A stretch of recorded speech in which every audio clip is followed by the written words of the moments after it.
13 जुलाई 2002 वो तारीख जब भारतीय टीम ने लॉर्ड्स के इस मैदान पर नेट प्रेस ट्रॉफी जीती थी और उस जीत में भारत के तमाम युवा खिलाड़ियों ने बड़ा योगदान दिया था। खासतौर से युवराज सिंह और मोहम्मद कैफ ने उस मैच में, उस फाइनल मैच में इंग्लैंड के खिलाफ बेहद शानदार बल्लेबाजी की थी और भारतीय टीम ने वो टूर्नामेंट जीता था। अब 23 साल के बाद 13 जुलाई 2025 एक बार फिर वो तारीख आ चुकी है और इस तारीख को हम सेलिब्रेट करें उससे पहले आपको बता दें कि 13 जुलाई 2025 की शाम शायद भारतीय क्रिकेट फैंस को नींद ना आए, तमाम भारतीय टीम मैनेजमेंट के लोगों को नींद ना आए और भारतीय टीम के युवा कप्तान शुभमन गिल भी शायद आंखों ही आंखों में सारी रात काट लें, क्योंकि एक ऐसी दहलीज पर यह टेस्ट मैच पहुंच चुका है जहां से ये कह पाना बहुत मुश्किल है कि कौन सी टीम ये टेस्ट मैच जीतने जा रही है, कौन सी टीम ये टेस्ट मैच हारेगी। सबके जहन में बड़ा सवाल यह है कि साल 2002 में एसजी यानी कि सौरव गांगुली ने, मेरे ठीक पीछे जो आप लॉर्ड्स की बालकनी देख रहे हैं, यहाँ पर जीत का जश्न मनाया था और अब 23 साल के बाद दोबारा एसजी यानी कि शुभमन गिल कप्तान है टीम के और अब 23 साल के बाद क्या शुभमन गिल लॉर्ड्स की बालकनी पर खड़े होकर जीत का जश्न मना पाएंगे? ये तभी संभव हो पाएगा जब बाकी के बचे हुए 135 रन भारतीय बल्लेबाज बना लें, क्योंकि 58 रन पे 4 विकेट गिर चुके हैं और 193 रनों के लक्ष्य का पीछा करते हुए भारतीय टीम ने 4 विकेट गंवा दिए हैं। अब सिलसिलेवार तरीके से चौथे दिन का पूरा एनालिसिस आपके सामने रखता हूं और आपको समझाने की कोशिश करता हूं कि जैसे जैसे इस टेस्ट मैच में दिन आगे बढ़ा है वैसे वैसे इस टेस्ट मैच में बल्लेबाजी करना बेहद मुश्किल होता चला गया। खासतौर से अगर आप चौथे दिन के पहले सेशन को देखें, जिस तरह से मोहम्मद सिराज ने शानदार गेंदबाजी की, जसप्रीत बुमराह ने जिस तरह की लाइन और लेंथ पे गेंदबाजी की और ऐसा लग रहा तीसरे दिन का जो टेंशन था उस टेंशन से कहीं ना कहीं पूरी की पूरी भारतीय टीम इंस्पायर होकर मैदान पर उतरी थी और फिर जब इंस्पायर होकर कोई भी खिलाड़ी मैदान पर उतरता है और जैसा कि मैंने कहा कि आज 13 जुलाई थी और बार बार गौतम गंभीर भी अपनी टीम को याद दिला रहे होंगे कि जब हमारी युवा टीम इंग्लैंड की सुपरस्टार टीम को हरा सकती है 23 साल पहले, तो फिर आज मौका है उस इतिहास को दोहराने का। और इसी वजह से अगर आप देखें जब चौथे दिन का खेल शुरू हुआ तो सिराज ने बहुत शानदार गेंदबाजी करते हुए पहले बेन डकेट को आउट किया और उसके बाद फिर ओली पोप और उसके बाद रेगुलर इंटरवल्स में भारतीय जो गेंदबाज हैं उन्होंने अपनी मैच पे पकड़ बना के रखी और यहाँ पर जिस तरह की गेंदबाजी खासतौर से वॉशिंगटन सुंदर ने की वो बेहद कमाल था और कुछ खराब और रैश शॉट्स भी इंग्लैंड की तरफ से खेले गए। खासतौर से अगर हम बात हैरी ब्रूक्स की करें, इतनी अच्छी बल्लेबाजी वो कर रहे थे लेकिन कोई ज़रूरत नहीं थी वो पैडल स्वीप खेलने की। जब उन्होंने वो पैडल स्वीप खेला और अपना विकेट उन्होंने गंवाया, फिर उसके बाद जो रूट एक और ऐसे बल्लेबाज जो सेट हो चुके थे, पहली पारी में उन्होंने शतक लगाया था, उन्होंने भी एक स्वीप शॉट खेलने की कोशिश की और राउंड द लेग वो बोल्ड हुए। गेंदबाजी अच्छी तो हुई है लेकिन यहाँ पर इंग्लैंड भी उतना ही जिम्मेदार है। खराब शॉट सिलेक्शन था, कुछ बॉलें अप एंड डाउन भी हो रही थी और ये पिच अब धीरे धीरे मुश्किल हो रही है। और आपको याद होगा मैंने अपनी रिपोर्ट में भी बताया था कि जैसे जैसे ये मैच आगे बढ़ेगा यहाँ पर बल्लेबाजी करना मुश्किल होता जाएगा। और जो रूट ने अपनी प्रेस कॉन्फ्रेंस में भी कहा था कि राहुल जब शतक बनाने के बाद वो प्रेस कॉन्फ्रेंस के लिए आए तो उनका भी कुछ यही कहना था। और कुल मिलाकर जब चौथे दिन का खेल शुरू हुआ और जिस तरह से बॉल सडनली अपना मूवमेंट उन्होंने शुरू किया, यानी कि गेंद पहले 3 दिन की अपेक्षा आज यहाँ पर ज़्यादा मूवमेंट हो रहा था, हवा में भी बॉल थोड़ा स्विंग कर रहा था और पिच पे पड़ने के बाद कट भी कर रहा था जिसका फ़ायदा सिराज को मिला। नीतीश रेड्डी ने भी छोटे छोटे स्पेल्स में अच्छी गेंदबाजी की और ओवरऑल इंग्लैंड की टीम आज पूरी तरह से बैकफुट पर थी और ये कहीं से भी नहीं लग रहा था कि ये टीम बेसबॉल क्रिकेट खेलती है या ये वो टीम है जो अपने मैदानों पर इंग्लैंड में पिछले कुछ सालों से राज कर रही है और बेहद शानदार प्रदर्शन कर रही है। क्योंकि जिस तरह से वॉशिंगटन सुंदर और रविंद्र जडेजा ने नकेल कस के रखा हुआ था, सिराज और बुमराह ने रन लीक नहीं होने दिया और कुल मिलाकर जब प्रेशर इंग्लैंड पे पड़ा तो फिर वो धराशायी हो गया। और खासतौर से अगर आप देखें जिस तरह से बेन स्टोक्स का विकेट गया उस प्रेशर सिचुएशन में उन्होंने एक बड़ा शॉट खेलने की कोशिश की और रिलीज शॉट था वो खेलने की कोशिश थी जिसकी वजह से उनका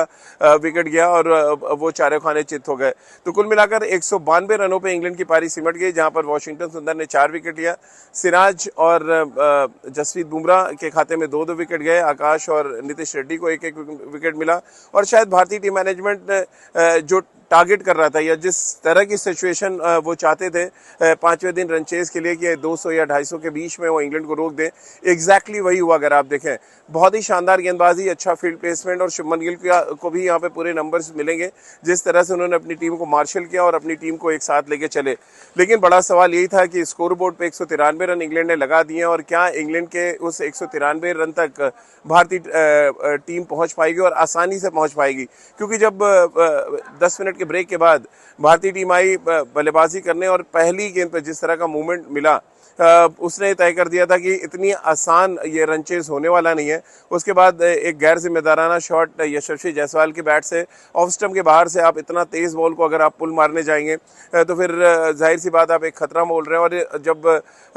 आपका टॉप एज विकेट कीपर के एकदम सिर पे कैच खड़ा हो जाए और वहाँ पे आप आउट हो तो फिर निश्चित रूप से चिंता का सबब होता है कि आपको इस तरह के शॉट्स खेलने की ज़रूरत क्या थी। लेकिन अब विकेट गिरने के साथ ही भारतीय पारी की शुरुआत हुई।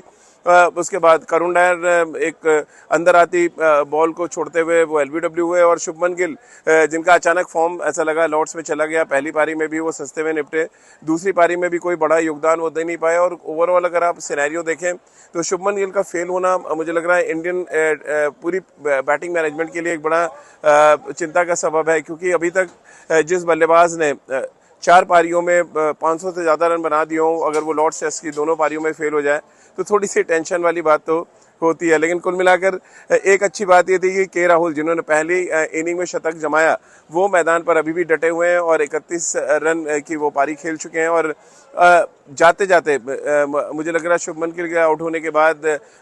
जो आकाशदीप को भेजा गया, मेरी निगाह में वो कोई बहुत अच्छा फैसला नहीं था, क्योंकि आपके पास इतनी लंबी बैटिंग लाइनअप है। अगर आपको बैट्समैन को बचाना ही था तो फिर आप वाशिंगटन सुंदर या रविंद्र जडेजा जिन्होंने बहुत अच्छी बैटिंग करी है पहली इनिंग्स में, आप उनको बल्लेबाजी करने भेज सकते थे। लेकिन ये टीम मैनेजमेंट का फैसला था और ये फैसला उल्टा पड़ा जब बेन स्टोक्स ने एक पहली पारी की तरह एक जाल बिछाया, जब उन्होंने बैकवर्ड शॉर्ट लेग लगाया, स्क्वायर लेग के फील्डर को ऊपर किया और बहुत ज़बरदस्त तरीके से गेंद को ऊपर डाला। बैट्समैन को डायलेमा में रखा कि वो शायद शॉर्ट बॉल डालने जा रहा है, पॉइंट भी पीछे कर दिया था, लेकिन बॉल अच्छा ऊपर डाला उन्होंने और वहाँ से बॉल अंदर आया जहाँ से आकाशदीप का विकेट गिरा। तो अब 135 रनों की दरकार है भारतीय टीम को और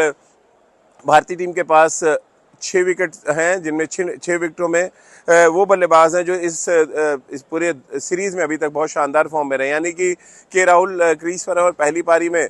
उनके साथ बड़ी साझेदारी 141 रन की साझेदारी करने वाले ऋषभ पंत अब 5वें दिन की सुबह क्रीज पर होंगे और मुझे लग रहा है उनका जो फॉर्म है वो बड़ा इंपॉर्टेंट होगा और उनका क्रीज पर 1 घंटा भी खड़े रहना भारत को मैच जिता जाएगा। अब देखिए मेरे सामने ये कवर्स जाने वाले हैं और इसकी आवाज़ आना आपको शुरू हो गई होगी। ये कवर्स अब सेंटर विकेट पे जाएंगे और आपको ये दिखाता भी चलूँ मैं कि किस तरह से ये कवर्स काम करते हैं। ये देखिए ये कवर्स अब सेंटर विकेट की तरफ जा रहे हैं और ये लॉर्ड्स टेस्ट मैच अगर ग्राउंड की बात करें तो सबसे खूबसूरत चीज़ों में से एक है। जैसे कि आप मेरे ठीक पीछे बालकनी देख रहे हैं, लॉर्ड्स की बालकनी, जहाँ पे सौरव गांगुली को आपने देखा जश्न मनाते हैं और यहाँ पर शुभमन गिल अब क्या पता जश्न मना लें अगर हम 135 में मनाते हैं। लेकिन मेरे ठीक पीछे अगर आप देखें ये जो 22 गज की पट्टी है ये कवर होने जा रही है और ये अब 22 गज की पट्टी तय करने वाली है कि इस टेस्ट मैच में और इस सीरीज़ में बढ़त कौन लेगा। यानी ये टेस्ट मैच अगर इंग्लैंड जीतता है तो वो 2-1 से आगे हो जाएगा और भारत जीतता है तो वो 2-1 से आगे हो जाएंगे। और ये सब कुछ इस बात पे अब निर्भर करने वाला है कि क्रीज पर खड़े के राहुल जो बहुत ही क्लास इनिंग्स खेल रहे हैं, मतलब जो टेस्ट क्रिकेट की बात करी जाती है, टेस्ट क्रिकेट में टेक्निक, टेम्परामेंट और टाइमिंग की बात की जाती है, इन तीनों का समावेश लेकर वो बल्लेबाजी कर रहे हैं और उनको अच्छा साथ अगर मिलता है ऋषभ पंत का, फिर रविंद्र जडेजा और वाशिंगटन सुंदर और नीतीश रेड्डी, हमारे पास बल्लेबाजी बहुत है। ज़रूरत है क्रीज पे खड़े होने की, आपको इंग्लैंड के गेंदबाजों को थोड़ा सा परेशान करना है, उसके बाद बाजी आपके हाथ में होगी, ये बात तो आप तय मानिए। तो भारत अभी भी इस टेस्ट मैच में जीतने की स्थिति में है, उनके 4 विकेट ज़रूर गिर गए हैं लेकिन स्कोर बोर्ड पे हमने रन लगा दिए हैं और 135 रन, यानी कि आपने अच्छा एक सेशन निकाला, 1 घंटे सेशन का पहला निकाला तो आप ये टेस्ट मैच जीतने की स्थिति में हो गए। इंग्लैंड की बात करें, इंग्लैंड के तेज़ गेंदबाज फ्रेश होकर आएंगे और वो ऑल आउट अटैक करने जाएंगे। बेन स्टोक्स जिस तरह की स्ट्रैटेजी के साथ गेंदबाजी करवा रहे हैं अपने गेंदबाजों से, उम्मीद यही है कि वो इस मैच में और इस टेस्ट मैच को इतनी आसानी से भारत के पक्ष में जाने नहीं देंगे। बहुत इंपॉर्टेंट होगा कास जिस तरह की गेंदबाजी कर रहे हैं, इसके अलावा जो जोफ्रा आर्चर है उनका जो स्पीड है वो किस तरह से टैकल करती है, भारतीय बल्लेबाजी और साथ में बेन स्टोक्स की जो चतुराई वाली गेंदबाजी और उनकी जो कैप्टनसी है वो बहुत बड़ा रोल प्ले करेगी। 135 रन टेस्ट मैच के आखिरी दिन आप 235 रन मान के चलें, जिस तरह की पिच ने बिहेव किया और जिस तरह से वेयर एंड टेयर हुआ और जिस तरह से विकेटें गिरी है, अगर आप टोटल एनालिसिस करें आज तो 190 रन बनाए अगर हम बात इंग्लैंड की करें और भारत की तरफ से 58 रन बने, तो लगभग आप मान के चलें कि 250 रन बने और यहाँ पर 14 विकेटें गिर गई, यानी 10 इंग्लैंड की विकेटें गिरी और 4 भारत की गिर गई। तो चौथे टेस्ट दिन अगर 14 विकेटें गिरी हैं तो ये कहीं ना कहीं संकेत देता है कि पिच में थोड़ा बहुत बदलाव हुआ है। जितनी पहले 2 दिन बैटिंग फ्रेंडली नज़र आ रही थी, तीसरे दिन ऑनवर्ड्स बैटिंग करना थोड़ा यहाँ पर मुश्किल होता चला गया और चौथे दिन तो आप सबने देखा कि इस तरह से रेगुलर इंटरवल से विकेट गिरे। एक अच्छी गेंद और बल्लेबाज का काम तमाम हो रहा है। तो बहुत चैलेंजिंग सिचुएशन है दोनों ही टीमों के लिए और उम्मीद यही की जाएगी कि एक अच्छा टेस्ट मैच तो ज़रूर हो, लेकिन भारत यहाँ से जीत के निकले। और जिस तरह मैं बार बार कह रहा हूँ कि मेरे ठीक पीछे जो बालकनी है वहाँ पर अगर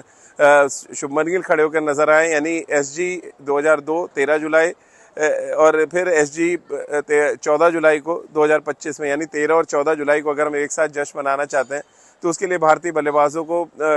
प्रॉपर टेस्ट क्रिकेट वाली बल्लेबाजी करनी पड़ेगी। तो जीत मुझे लग रहा है कोई बहुत ज़्यादा मुश्किल काम नहीं होगा लॉर्ड्स के मैदान पर। तो जीत की पूरी खबर या भारतीय टीम क्या कुछ करती है 5वें दिन, उस पूरी खबर के अपडेट के साथ एक बार फिर मैं हाजिर हूँगा आपके सामने। तो तब तक के लिए मुझे दीजिए इजाज़त।